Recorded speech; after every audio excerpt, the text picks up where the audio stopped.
Voilà, chers amis, chers camarades, j'espère que vous allez bien. Moi, je suis ravi de vous retrouver à peine un jour après la dernière vidéo. C'était pas prévu, mais effectivement, c'est lié au décès de Jean-Marie Le Pen, qu'on anticipait depuis plusieurs mois. Mais évidemment, nul ne connaît ni le jour ni l'heure. Donc, le sens de cette vidéo, c'est pas de vous faire un hommage ou une critique ou quoi que ce soit. On a mis quelque chose en ligne hier sur notre site. Alors, c'est en libre accès. Je vous invite à aller le voir. Je vous mettrai le lien et vous verrez que c'est nuancé, ce qui est déjà énorme, par les temps qui courent. C'est même carrément, la nuance est carrément déjà révolutionnaire. Alors, il y a un petit peu d'agitation à côté de moi parce que j'ai mon gamin qui est en train de me filmer. Aujourd'hui, il a pas l'école, donc du coup, je me suis dit que j'allais un peu l'exploiter. Voilà, le sens. Tu veux dire bonjour, Victor? Ouais, je suis là parce que mes profs sont en formation. Voilà. Donc le sens de cette vidéo, c'est plutôt d'évoquer un aspect particulier, disons, de ce qui a entouré le décès de Jean-Marie Le Pen, et ce sont en fait ces rassemblements festifs que l'on a vu avec des gens qui sabraient le champagne et qui chantaient et qui étaient visiblement très heureux du décès de Jean-Marie Le Pen. Donc on va regarder quelques-unes de ces images.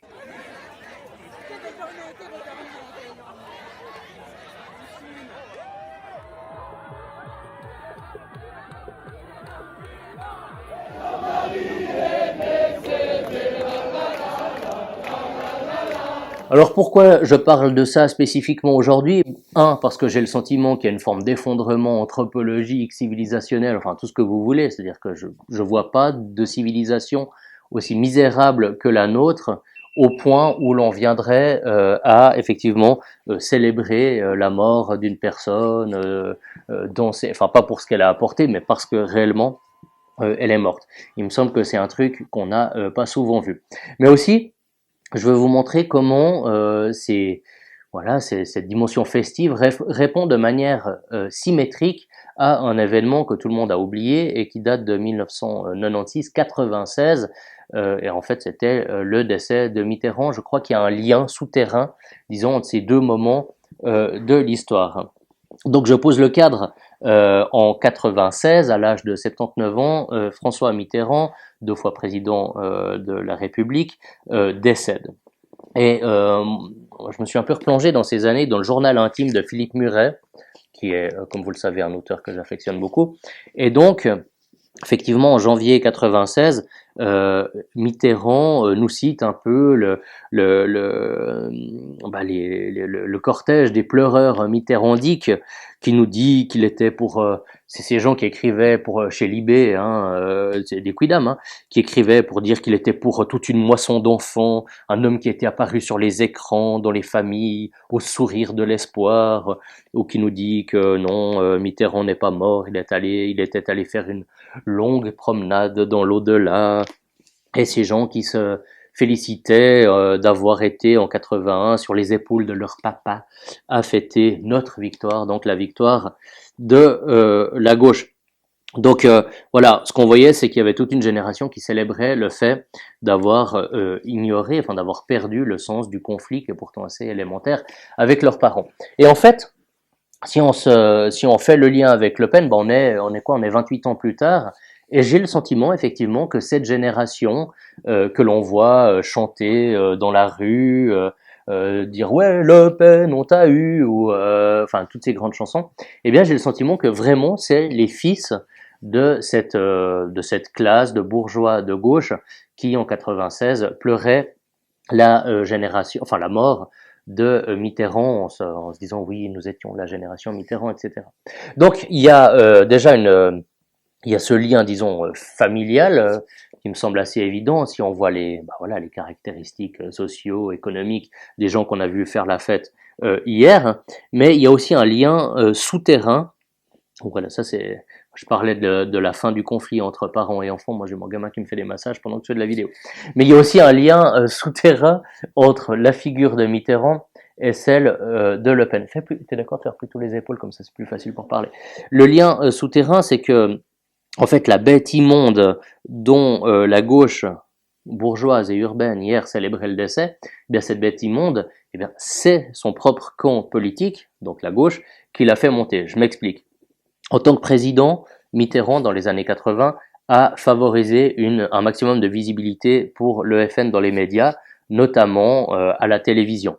C'est ces grands débats homériques, c'est toutes ces images qui ressortent depuis hier, où on voit d'ailleurs que effectivement Le Pen était un orateur d'exception. Alors pour les gens qui ignorent ce qu'est le parti écologiste, j'ai amené ce légume qui, comme eux, vous le voyez, est vert à l'extérieur et rouge à l'intérieur. Vous voyez?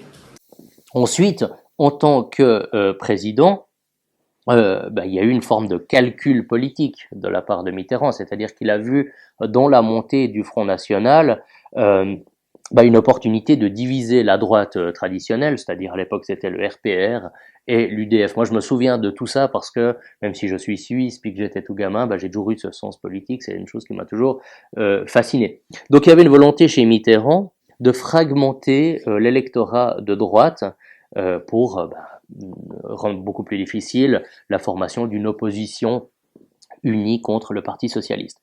Et le point d'orgue de tout ça, c'est l'introduction du scrutin proportionnel aux législatives en 86. Donc on était à ce moment-là sous le gouvernement de cohabitation avec Jacques Chirac. Moi j'avais 3 ans. Donc l'introduction de ce mode de scrutin, il était peut-être justifié, mais enfin objectivement, il a largement permis d'accroître la visibilité institutionnelle du FN. Donc pourquoi je vous parle de tout ça? Pour bien vous montrer que le succès du FN est un des fruits de la gauche. Voilà. Et donc quand je vois ces gens hier qui disent ouais Le Pen on t'a eu, etc.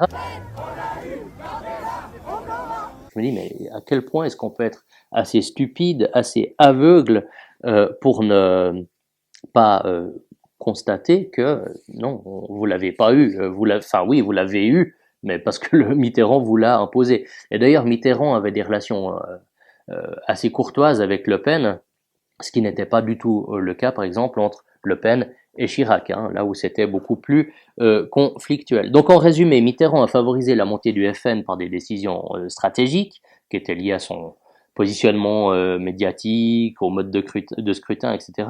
Donc il y a eu une forme de calcul politique qui a largement contribué à l'implantation du FN dans le paysage politique. Mais d'une génération à l'autre, il y a un constat qui demeure, c'est-à-dire l'entre-soi géographique et culturel de la gauche qui, en 96, pleurait la mort de Mitterrand et qui, aujourd'hui, fait la fête parce que Le Pen est mort.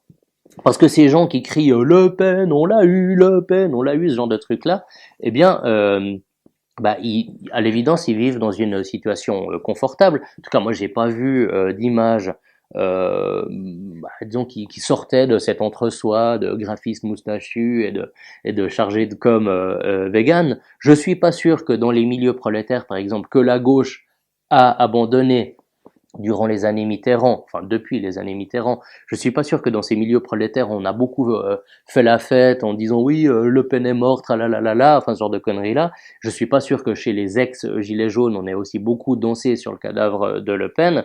Et je pense pas, je pense pas qu'effectivement on a beaucoup sabré le champagne chez eux, tout simplement parce qu'on peut pas se le payer. Typiquement, le symbole du champagne est catastrophique. Il est catastrophique parce qu'il révèle l'entre-soi des classes bobos urbaines, de ces élites ouvertes sur le monde mais qui vivent entre elles, dont Libération est le symbole absolu. C'est catastrophique aussi en ce que cela révèle l'effondrement anthropologique sans précédent d'une partie de la société qui a fait sécession du peuple réel, puisqu'ils vivent entre eux, ces gens, et qui a perdu tout sens de la décence ordinaire, pour parler avec Michéa, laquelle consiste au moins à respecter les morts, même quand ils sont d'un autre camp politique. Donc voilà, ces prochains jours, on va dire énormément de choses sur Le Pen, et moi je vous invite à lire un livre. C'est un livre que vous avez beaucoup vu en fait dans mon ancien setup, c'est-à-dire dans mon ancienne bibliothèque, parce qu'il était il était toujours dans le champ. Donc c'est le livre de Péan et Cohen, Le Pen, une histoire française. Je ne sais plus quand il est paru, mais c'était il y a une dizaine d'années que je l'ai lu. Il est de 2012. Il est important parce que c'est pas un livre à sa gloire, je vais encore vous le montrer. D'ailleurs, avec un auteur au nom de Cohen, on pouvait imaginer qu'il y avait quand même un peu quelques tensions de base avec Le Pen. enfin en tout cas quelques divergences de point de vue. Mais c'est un livre qui est nuancé. Et d'ailleurs, hier j'ai vu Valo Belkacem, qui était comme ministre de l'Éducation, dire que Le Pen c'était aussi et surtout la torture. C'était de l'antisémitisme, c'était du négationnisme, c'était du racisme, c'était même de la torture en Algérie.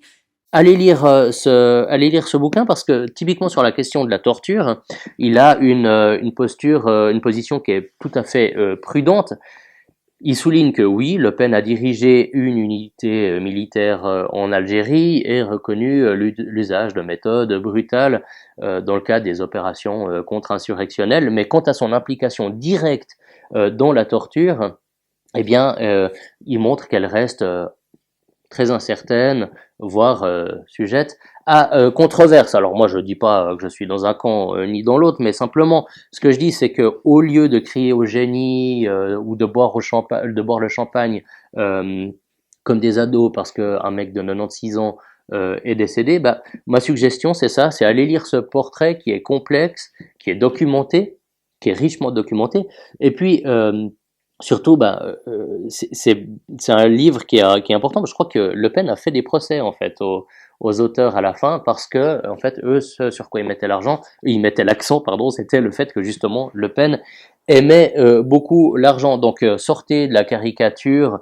ou de la condamnation simpliste et allez vous documenter avec ce bouquin paru chez Robert Laffont en 2012. Et je termine cette vidéo avec quelques lignes de l'hommage que nous avons mis en ligne hier sur notre site. Alors le texte n'est pas de moi, mais il était beau.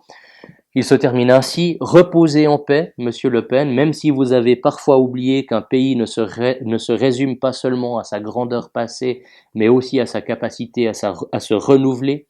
Reposez en paix, Monsieur Le Pen, que chacun retienne ce qu'il voudra, que ce soit l'orateur, le provocateur, le patriote ou le polémiste, mais que l'on n'oublie jamais que vous étiez avant tout un homme avec vos forces et vos failles, un homme qui, quoi qu'on en pense, n'a jamais cessé de lutter pour ce qu'il croyait juste.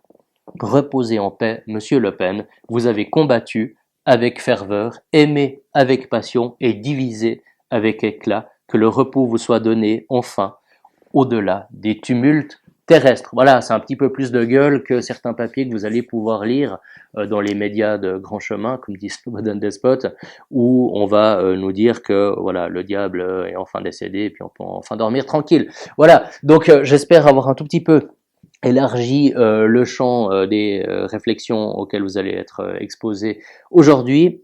Et puis voilà, lisez, c'est vraiment la consolation en ce bas monde, c'est la lecture. Voilà, t'as un dernier mot? C'est chaud. Ah ouais, bon, allez, à la prochaine, ciao.